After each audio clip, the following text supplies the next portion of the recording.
کچھ خواتین کو لے کر جا رہی ہیں، یعنی کہ ایک خاتون کو اللہ نے حق دیا ہے کہ وہ اپنی بات رکھ سکتی ہے اور خواتین کے ہجوم میں جا سکتی ہے۔ اس طریقے سے اپنا حق بیان کرنے کے لیے جناب زہرا تشریف لے گئیں، اور انداز یہ تھا کہ آپ جس طرح سے آپ کے چلنے کا انداز تھا، اس حوالے سے روایت ملتی ہے کہ جس طرح رسول خدا صلی اللہ علیہ وآلہ وسلم چلا کرتے تھے، بالکل وہی مشابہت آپ کی رفتار میں تھی، اسی انداز سے آپ چل رہی ہیں۔ آپ نے اپنے آپ کو باحجاب کیا اور اس طرح سے خواتین کے ہجوم میں آپ مسجد میں پہنچتی ہیں۔ اب جب مسجد میں پہنچی ہیں، وہاں پہنچنے کے بعد سب سے پہلے آپ کی جب آمد ہوتی ہے اور وہاں پر جو حاکم ہیں اور انصار اور مہاجرین کا مجمع وہاں پر ہجوم لگا ہوا ہے، تو ایک پردہ درمیان میں حائل کیا گیا، اس پردے کے پیچھے جناب فاطمۃ الزہرا سلام اللہ علیہا ہیں، اور آپ اس سے پہلے کہ خطبے کا آغاز کرتی، آپ نے ایک آہ سرد کھینچی ہے، اپنے بابا کو یاد کیا ہے، اور اس انداز سے آپ کی آہ تھی کہ جو پوری مسجد تھی وہ سوگواری میں تبدیل ہو گئی۔ جتنے افراد وہاں موجود تھے سب گریا کرنے لگے، یعنی رسول اللہ کی بیٹی رسول اللہ کے غم میں ایک جب آہ سرد کھینچے مہاجر و انصار کے مجمع میں، اب یہاں پر تمام جو مسجد تھی وہ سوگواری میں تبدیل ہو جاتی ہے۔ پھر آپ کچھ دیر کے لیے خاموش ہوتی ہیں، جب لوگوں کے رونے کی آوازیں ختم ہو گئیں تو آپ نے خطبہ ارشاد فرمایا۔ اب یہاں پر بھی ہم سوچیں کہ ہمیں یہ محسوس ہوتا ہے، اگر اب کوئی بھی انسان پہلی مرتبہ خطبہ فدق کی زمین کو پڑھنا شروع کرتا ہے تو وہ محسوس کرے گا کہ اگر پہلے سے لوگوں کے دل میں اتنا رحم آ گیا تو جب بی بی نے اپنے حق کا مطالبہ کیا ہوگا تو دے دیا گیا ہوگا، اور بی بی جب پلٹی ہوں گی تو آپ کا حق آپ کو مل گیا ہوگا، لیکن تاریخ کے پنوں پر درج ہے کہ ایسا کچھ نہ ہوا، بلکہ بی بی خالی ہاتھ ہی لوٹی، آپ کا حق آپ کو نہیں دیا گیا۔ بی بی نے خطبے کا آغاز کیا جیسا کہ ہر ایک معصوم کا طرز عمل ہے کہ جب وہ اپنی کسی بات کو خطبے کو شروع کرتے ہیں تو سب سے پہلے خدا کی حمد و ثنا کرتے ہیں، پروردگار عالم کی حمد و ثنا سے آپ نے آغاز کیا ہے، اور اس کے بعد آپ فرماتی ہیں کہ خدا کی دی ہوئی نعمتوں پر جناب فاطمۃ الزہرا سلام اللہ علیہا شکر کرتی ہیں اس خطبے کے آغاز میں، وہ نعمتیں جن کا شمار ناممکن ہے، شہزادی فرماتی ہیں۔ پھر آپ اس بات کو بھی سمجھاتی ہیں کہ انسان شکر کے ذریعے اپنی نعمتوں میں اضافہ کر سکتا ہے۔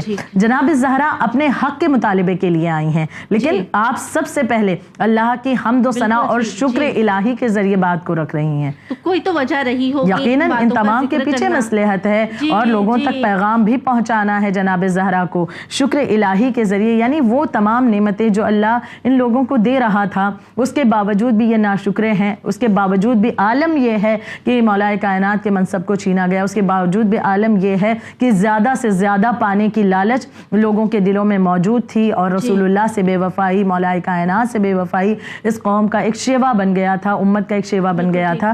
جناب فاطمہ زہرا نے خطبے کا آغاز کیا، حمد و ثنا کے بعد شکر الہی کا تذکرہ آپ نے کیا کہ کتنا امپورٹنٹ ہے انسان کے لیے اللہ کی دی ہوئی نعمتوں پر شکر کرنا، ہر دور کے لیے پیغام ہے۔ یقیناً آج بھی ہم زمانے میں زیادہ جو پریشان نظر آتے ہیں شکوے کی بنا پر، جب ہم شکوہ کرتے ہیں کہ خدا نے کیا دیا، اس کے برعکس جو انسان شکر گزار ہوتا ہے اس کی زندگی آسان ہوتا ہے۔ وہ ہو سکتا ہے خواہر کی ایک شکر گزار بندہ بہت زیادہ دولت مند نہ ہو، بہت زیادہ ثروت مند نہ ہو، لیکن اس کا دل اطمینان کی منزل میں ہوگا، اس کا دل مطمئن ہوگا۔ اور جو زیادہ کمپلین کرتے رہتے نا وہ ذہنی طور پر پریشان بھی زیادہ رہتے ہیں، یقین پریشانی بھی زیادہ اسے ہوتی ہے، ڈپریشن کا مریض بن جاتا ہے، دولت بہت کچھ ہے لیکن سکون کی نیند نہیں آتی، نیند کی گولیاں کھانے کے بعد بھی شکوہ ہے کہ نیند سکون کی نہیں میسر ہوتی ہے، تو یہ شکوے شکایت کی بنا پر وہی ایک انسان جو صبح کماتا ہے اور رات کو جو کچھ بھی ملا اسی کے ذریعے اس کے دن بھر کا گزارا ہوا، وہ شکر الہی کر کے اب جب بستر پر آتا ہے تو ایک اچھی نیند پاتا ہے اور خدا کی حمد و ثنا کرتا ہوا صبح اٹھتا ہے۔ تو یہ شکر کی تمام فضیلتیں ہیں، بی بی نے بہت ہی خوبصورتی سے اسے واضح کیا ہے، میں ایک آدھ جملے ہی بیان کر رہی ہوں۔ اب آپ نے یہ بھی بتایا کہ اللہ نے ہمیں حمد کرنے کے لیے کیوں کہا ہے، شکر کرنے کے لیے کیوں کہا ہے، اس لیے تاکہ ہمیں احساس ہو کہ اس کی نعمتیں کتنی عظیم ہیں، اور اس شکر کا ایک بڑا فائدہ کیا ہوگا، جب انسان اس دنیا میں شکر گزار ہوتا ہے تو خدا بند عالم اسے محشر میں بھی نعمتیں عطا کرتا ہے۔ اب ہم سوال کریں گے کہ محشر کی نعمتیں کیا ہو سکتی ہیں؟ محشر کی نعمتیں کیا ہے؟ جنت ہے، کوثر ہے، مغفرت ہے، بخشش ہے، ملاقات اہل بیت علیہ السلام ہے. یہ تمام چیزیں جو ہیں محشر کی نعمتیں ہیں. ہم انہیں چاہتے ہیں تو اس دنیا سے ہی شکر گزاری کی عادت ڈال لیں. اس کے بعد بی بی نے توحید کے حوالے سے تذکرہ کیا ہے. فرماتی ہیں میں گواہی دیتی ہوں کہ اللہ کے علاوہ کوئی معبود نہیں ہے. اس نے اشیاء کو اس لیے خلق کیا تاکہ عقل والوں کو اس کی حکمت کا ثبوت ملے اور اس کی اطاعت کی طرف متوجہ ہوں. یعنی اس دنیا میں جو کچھ اللہ نے خلق کیا اس کے پیچھے بھی وجہ ہے کہ انسان خدا کی جانب متوجہ ہو. وہ کتنا بزرگ ہے، کتنا عظیم ہے، کتنا اعلیٰ ہے، اور جب اس کی جانب متوجہ ہوگا، اس کی بزرگی کا، اس کی عظمت کا احساس ہوگا تو اتنا ہی زیادہ وہ خدا کی جانب اپنے دل کو لگا دے گا. اس کے بعد بی بی نبوت کا تذکرہ کرتی ہیں کہ میں گواہی دیتی ہوں میرے والد بزرگوار محمد مصطفیٰ صلی اللہ علیہ وآلہ وسلم اس کے بندے اور رسول ہیں. پھر یہ بھی فرمایا کہ جب رسول آئے تو لوگوں کی حالت کیا تھی، کس بدترین حالت میں لوگ تھے. یعنی کہ بت پرستی کرتے تھے، گمراہی کرتے تھے، جس چیز سے ڈرتے تھے اس کی پوجا کرنا شروع کر دیتے تھے. یعنی کیفیت بڑی مختلف تھی. لیکن آنے کے بعد اس تاریکی یعنی اس اندھیرے میں رسول اللہ نے ہی انہیں روشنی دکھائی ہے. ان تمام باتوں کا تذکرہ بھی جناب زہرا نے اپنے اس خطبے کے آغاز میں کیا. پھر آپ نے قرآن کی عظمت کو بیان کیا کہ قرآن نور ساطع اور چمکتی ہوئی روشنی ہے. یعنی اتنی خوبصورتی کے ساتھ بی بی نے اصول دین کا تذکرہ اپنے خطبے کے آغاز میں کیا ہے. جی سسٹر، آپ نے جس طرح ایکسپلین کیا کہ کس طرح بی بی نے بات کی ان تمام چیزوں کے بارے میں، توحید کے بارے میں، اصول دین کے بارے میں، فروع دین کے بارے میں، نماز، حج، روزہ وغیرہ، تو ان تمام چیز کو مینشن کر کے وہ کیا حکمت تھی، وہ کیا پیغام تھا جو بی بی زمانے کو دے رہی ہیں؟ آج بھی ایک سوال جب نماز روزے کے اعتبار سے، عبادتوں کے اعتبار سے آتا ہے تو بعض دفعہ کچھ ذہنوں میں یہ سوال آتا ہے کہ نماز اللہ نے کیوں واجب قرار دی، روزہ کیوں رکھا جائے، کیوں ہمیں زکوٰۃ دینی چاہیے، جہاد کے پیچھے پرپس کیا ہے. ایک جو جنرل نظر آتا ہے کہ بھائی اللہ نے حکم دیا ہے اس لیے ہم اس کی عبادت کر رہے ہیں. یقیناً یہ تمام چیزیں ہیں، لیکن ہر ایک عبادت میں اللہ نے حکمت رکھی ہے. نماز کے پیچھے بھی ریزن تھا، اللہ کیوں چاہتا ہے کہ ہم نمازی بنیں، کیوں اس کا سجدہ کریں، اس کے پیچھے بھی وجہ ہے. روزہ رکھیں تو اس کے پیچھے وجہ کیا؟ بے شک ثواب اپنی جگہ ہے، ثواب کے لیے انسان کر رہا ہے، خدا کی خوشنودی کے لیے کر رہا ہے، اللہ کا حکم ہے اس لیے کر رہا ہے. یہ تمام چیزیں اپنی جگہ، لیکن اس سے اور بھی کیا فائدہ انسان کو ملے گا جو اس کی دنیا اور آخرت دونوں کو سنوار سکتا ہے، اسے بھی جناب زہرا نے اس خطبہ فدق میں واضح کیا ہے کہ جب آپ عبادت کے موضوع پر آتی ہیں تو آپ نے اس بات کو واضح کیا. فرماتی ہیں کہ اللہ نے ایمان کو شرک سے پاک ہونے کا وسیلہ قرار دیا ہے. پھر نماز کے اعتبار سے آپ فرماتی ہیں کہ نماز کیوں واجب کی گئی؟ نماز اس لیے واجب کی گئی تاکہ انسان تکبر سے بچے، غرور سے بچے. جب انسان خدا کے آگے جھکنا سیکھ جاتا ہے، خدا کے لیے اپنے آپ کو جھکا دیتا ہے، بالکل اپنے آپ کو سرنڈر کر دیتا ہے پروردگار عالم کی بارگاہ میں نماز کی شکل میں، تو اس کے اندر غرور مٹنے لگتا ہے، غرور ختم ہونے لگتا ہے. اب اگر کوئی ایسا نمازی نظر آئے کہ جو نمازی بھی ہے اور متکبر بھی ہے تو واقعاً یہ سوچنے کا مقام ہے کہ وہ نمازیں جا کہاں رہی ہیں، کیا اس کا اثر ہو رہا ہے؟ اثر ہو رہا ہے، کیونکہ نماز تو باطن کو پاک کرتی ہے، نماز تو بے حیائی، فحشائی برے باتوں سے روکتی ہے. تو جب نماز تکبر سے روکتی ہے اور پھر بھی تکبر ختم نہیں ہو رہا، یعنی نماز میں ہماری کہیں پر کوئی ایسی کمی ہے جسے ہمیں درست کرنے کی ضرورت ہے. کیونکہ بی بی نے اپنے خطبے میں بھی واضح کر دیا کہ نماز اللہ نے واجب اس لیے کی ہے تاکہ انسان تکبر سے بچے. پھر آپ فرماتی ہیں زکوٰۃ کو کیوں واجب قرار دیا اللہ نے؟ تاکہ نفس کی پاکیزگی ہو اور رزق کی زیادتی کا ذریعہ بن جائے. انسان اپنے رزق میں اضافہ کرنا چاہتا ہے تو زکوٰۃ کے فرائض کو انجام دے. روزے کو کیوں واجب کیا اللہ نے؟ اس کا بھی ریزن بھی بیان فرماتی ہیں کہ روزوں کو واجب کیا تاکہ اخلاص میں مضبوطی پیدا ہو جائے، انسان کے دل میں خلوص آئے، پیورٹی آئے، یعنی دکھاوا نہ ہو، وہ دوسروں کے درد کو محسوس کرے. یہ تمام چیزیں اس کے وجود میں ڈیولپ ہوں. حج کو اس لیے واجب کیا تاکہ دین کی مضبوطی ہو. پھر آپ فرماتی ہیں عدل و انصاف کو کیوں قائم اللہ نے کیا ہے؟ تاکہ اس کے ذریعے دلوں کو اللہ نے جوڑا ہے. دیکھیے جب کسی کے ساتھ انصاف کیا جاتا ہے اس کا دل خود بخود مائل ہو جاتا ہے، اس کی طرف مانوس ہو جاتا ہے، انسیت سے بھر جاتا ہے. ایک مرتبہ اس کے دل میں بڑی محبت اس انسان کے لیے آ جاتی ہے، ایک سافٹ کارنر پیدا ہو جاتا ہے کہ اس انسان نے یہ چاہتا تو نا انصافی کر سکتا تھا لیکن اس نے ہمارے ساتھ عدل و انصاف سے کام لیا. تو عدل و انصاف دلوں کو جوڑتا ہے. پھر ہماری اطاعت کو بی بی فرماتی ہیں کہ ہماری اطاعت کو ملت اسلامی کا نظام بنایا.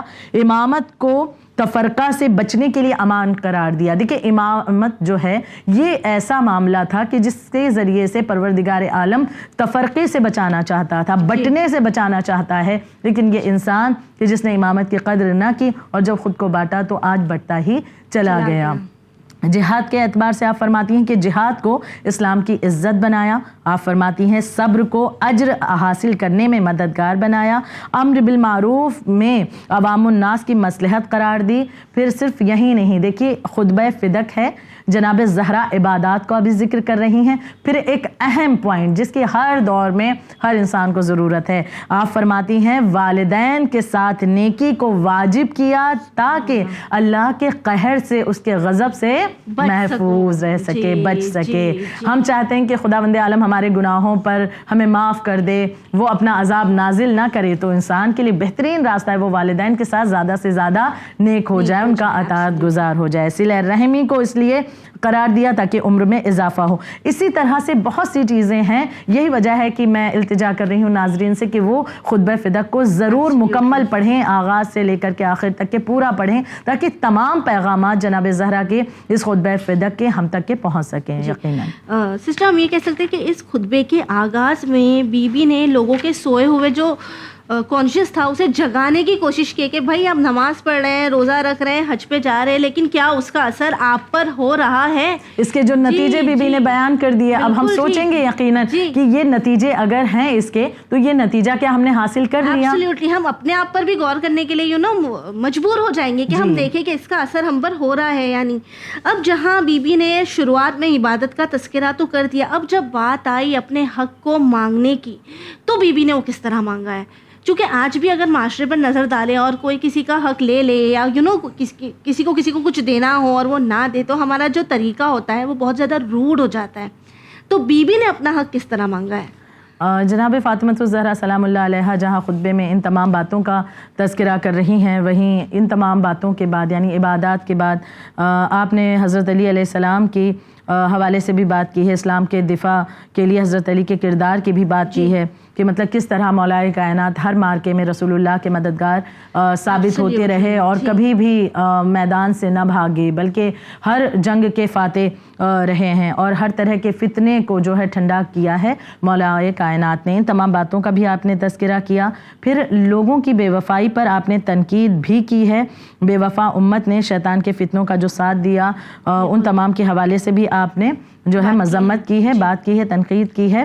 اور اس کے بعد میں پھر آپ نے مطالبہ فدق کیا ہے.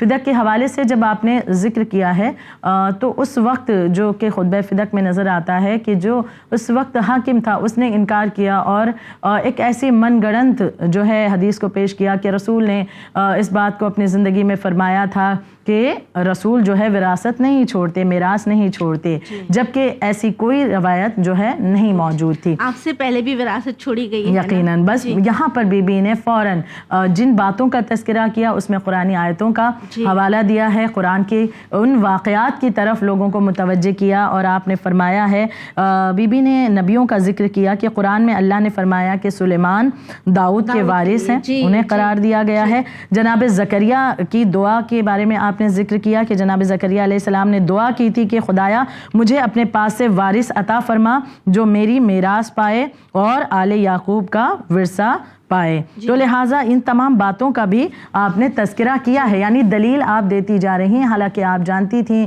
کہ نتیجہ کیا ہونے والا ہے, لیکن اس کے باوجود بھی آپ نے اپنے حق کی بات کو رکھا ہے. اور جہاں پر غلط دلائل لوگوں کی طرف سے, سامنے والے کی طرف سے دی گئی, تو آپ نے ان کا جواب قرآن کے ذریعے سے دیا ہے اور بہترین جواب دیا ہے, اور جس کے ذریعے سے بہت سی چیزوں سے نقاب اٹھتا ہے کہ واقعاً جو انسان حق کو غصب کر رہا ہے وہ قرآن کا کتنا علم رکھتا ہے. اور جناب فاطمۃ الزہرا سلام اللہ علیہا جنہیں پروردگار عالم نے علم غیب عنایت فرمایا ہے, ان کا قرآن نازل ہوا ہے, یقیناً ان کا علمی مقام کتنا بلند تھا کہ آپ کس حوالے سے دلائل کے ذریعے سے بات کر رہی ہیں. اور آخر میں پھر آپ نے ان لوگوں کو قیامت کے انجام سے بھی ڈرایا ہے کہ یہاں پر اگر میرا حق نہیں دیا گیا, لیکن قیامت کے میدان میں تو فیصلہ کرنے والا پروردگار عالم ہوگا, اللہ وحدہ لا شریک ہوگا, اور وہاں پر میری وکالت خود رسول عربی عربی محمد مصطفیٰ صلی اللہ علیہ وآلہ وسلم کریں گے تب وہاں پر معلوم ہوگا کہ دراصل انجام کتنا بدترین تمہارا ہونے والا ہے۔